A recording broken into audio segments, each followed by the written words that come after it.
Hey guys, welcome back. So in today's video I am going to share with you a delicious recipe for cottage pie. You may know it as shepherd's pie. However, I'm making it with ground beef instead of ground lamb. If you're making it and you want to make a shepherd's pie, I would suggest using ground lamb. However, I'm making it with ground beef, so we're going to make cottage pie. It's technically the same thing. The only difference is red wine and ground lamb. So this is a highly requested dish in my house. My daughter loves this. I think this is one of her most favorite dishes so far. So I've got everything set out ready to go. I'm going to talk you through everything and then we'll get this going. Alright guys, so this is everything you're going to need. I've got some potatoes here. I've got them soaking in some cold water just to get out a little bit of that starch. I've got some milk and cream over here in my cup. It's right there. I've got some butter. I've got an egg. And that's what you're going to need for the mashed potatoes. For the rest of the dish, I've got some salt and pepper, some chicken broth. I've got some thyme here, some garlic, Worcestershire sauce, some flour. I've got some tomato paste, some onion, and in here I am going to use frozen vegetables today because I have them on hand. But you can use whatever type of vegetables you want. You can use onions, carrot, and celery. You can do green beans, corn, peas, carrots like I've got in here. Just whatever you have on hand. If you're using fresh vegetables, you're going to cook them after you cook the meat. Since I'm using frozen, we're going to cook them after I cook the meat. So in here I've just got a pound of ground beef. You can use whatever you have. I've got lean ground beef here. So that is what I'm going to use today. First, we're going to start off with the potatoes, and I will walk you through that. All I'm going to do to potatoes is put them in a pot. I've got this pot right here, just a little saucepan. I'm going to put those in there. I'm going to drain off the water because I don't want any of that water in there. Get off that starch so the potatoes get nice and light. So I'm just going to add those in here, and maybe I want feed the floor as well. There we go. And then I'm just going to fill this up with water and get this going on the stove at about medium heat, and then we're just going to let them do their thing while we make the meat portion of our dish. Okay guys, I've got my potatoes right over there and they are cooking. We're just gonna let them hang out, do their thing. I've got my oven preheated to 400 degrees. I've got my big cast iron skillet here and it is coming up to temperature. Matter of fact, it is ready to go. I'm just gonna cook everything in this pan so that way I can just pop this pan in the oven when it's ready to go. So I'm just going to add in my beef.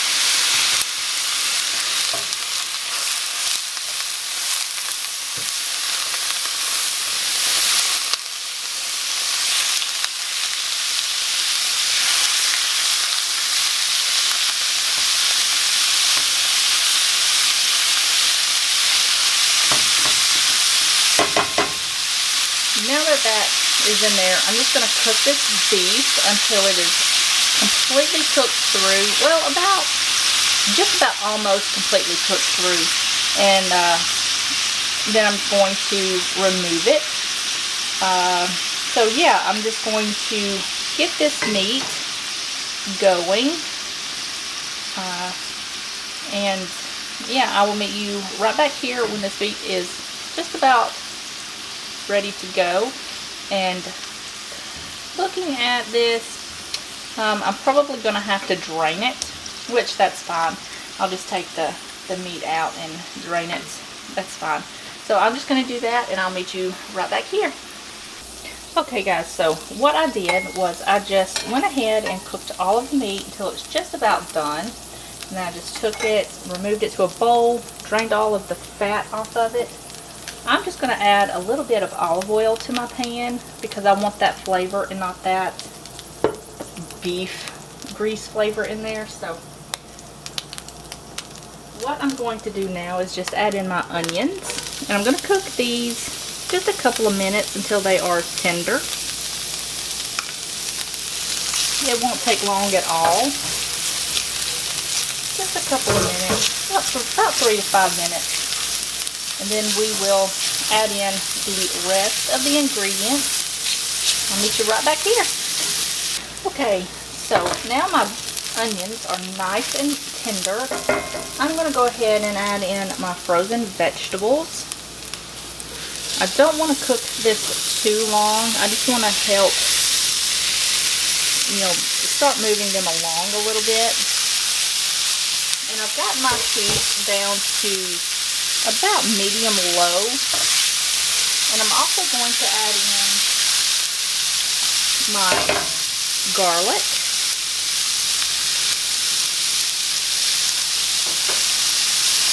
I'm just going to cook this for about 30 seconds or so.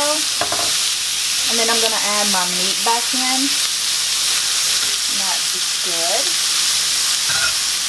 I'm going to add my meat right back in.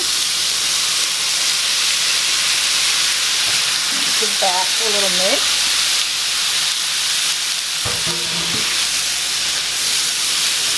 Like that.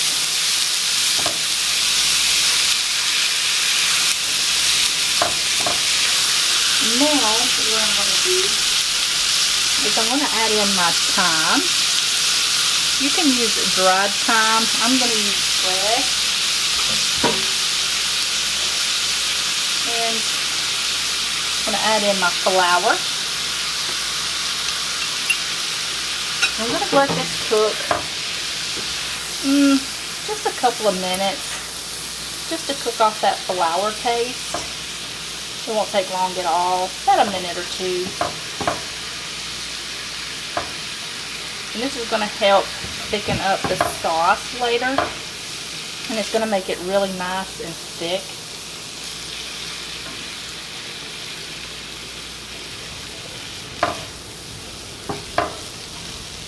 Okay. Looking good. It smells really good.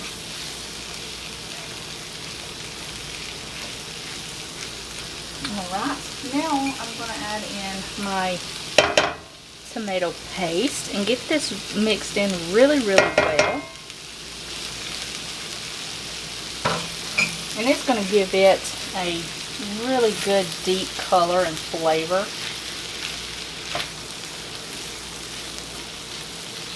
So I'm going to get this mixed together, and then when I get it all mixed together, I will meet you right back here. It's going to take me a minute or two to get this tomato paste all mixed in well together, and then we'll move on to the next step. Okay, so I've got that all well mixed. So now I'm going to add a little bit more salt and pepper. I added some to the onions just to help move things along. You don't want to add too much because you can taste later and go from there.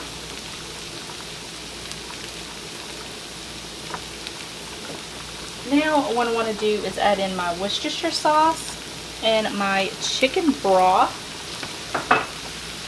right into my pan. I just used some chicken bouillon. It's fine. If you have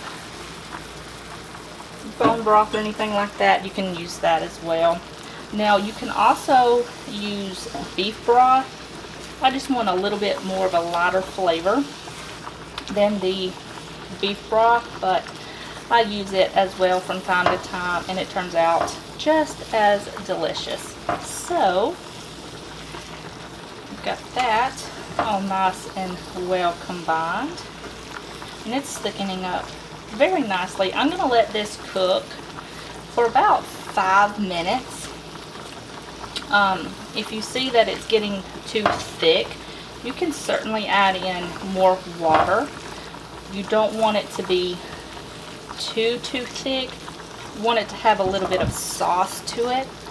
So I'm just going to do that, and then I will meet you right back here when we assemble everything. Okay guys, so what I did was, when my potatoes were tender, I just, checked them by sticking a fork in there, and if they broke apart very easily, they were pretty much done. I didn't want to overmix or overcook the potatoes.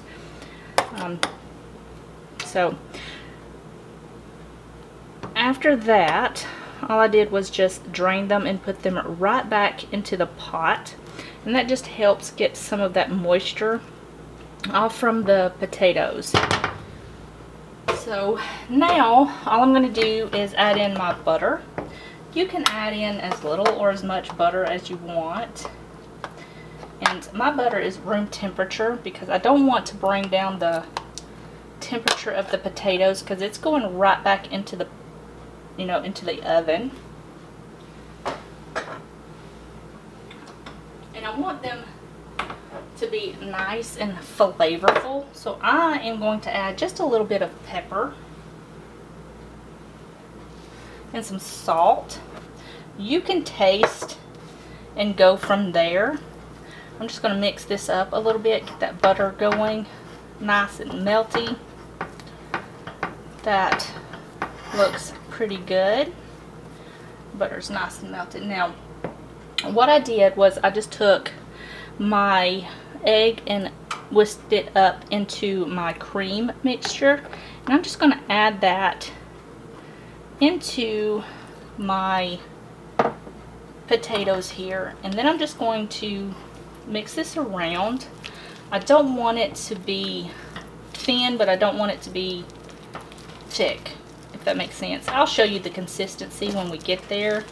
It's probably going to take a good majority of this liquid, because when you put this back into the oven, it's going to continue to dry out, and so that extra liquid is going to help,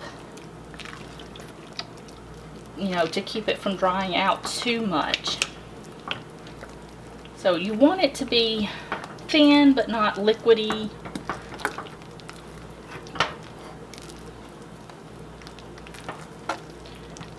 But you don't want it to be thick either, if that makes sense. I'm just going to add the rest of that in there. And the reason why I add the egg to the milk is because I don't want to scramble my egg when I put it into the hot mixture. And that looks perfect. Now, if raw eggs do not scare you, you can go ahead and taste this to see if it's, seasoned right. If not, just go ahead and check the seasoning before you add the milk mixture. But now I am ready to put this on top of my meat mixture. Okay guys, so I've got my meat mixture here, and as you can tell, it's still quite liquidy, not too much, because it's going to continue to thicken up inside the oven. So all I'm going to do now is just take my potatoes and put them right on top. Doesn't have to be perfect, because you're going to spread this out anyway. I'm just going to put that right on top.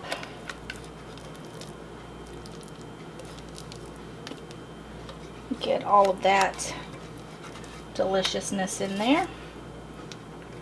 That looks like got everything. So now I'm just going to kind of carefully smush this around in my pan just to get it to coat the entire top as evenly as you can possibly get it, and it is going to bake up perfectly.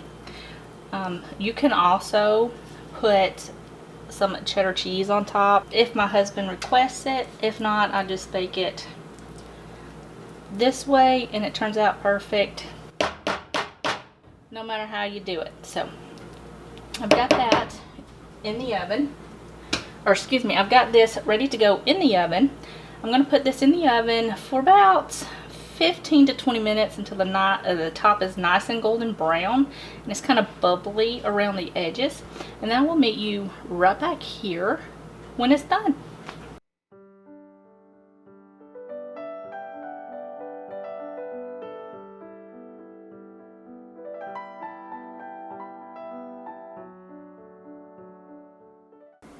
Okay guys, so all I did when it was done, I just took it out of the oven when it was nice and lightly golden brown on top and bubbly and gorgeous. I just took it out, sprinkled it with a little bit of green onion, and it's ready to go. I've got some on my plate here. This is what it's gonna look like when it comes out. It's nice and lovely. Now I let this cool a bit, because if I taste it right when it comes out of the oven, it's not going to be good. It's going to burn your mouth. So let this cool for about 5 to 10 minutes before you serve it. And I'm just going to go ahead and give this a bite. I already know what it tastes like because, like I said, this is my daughter's favorite and it's just delicious. So I've just got a little bite here. And it's very, very hot.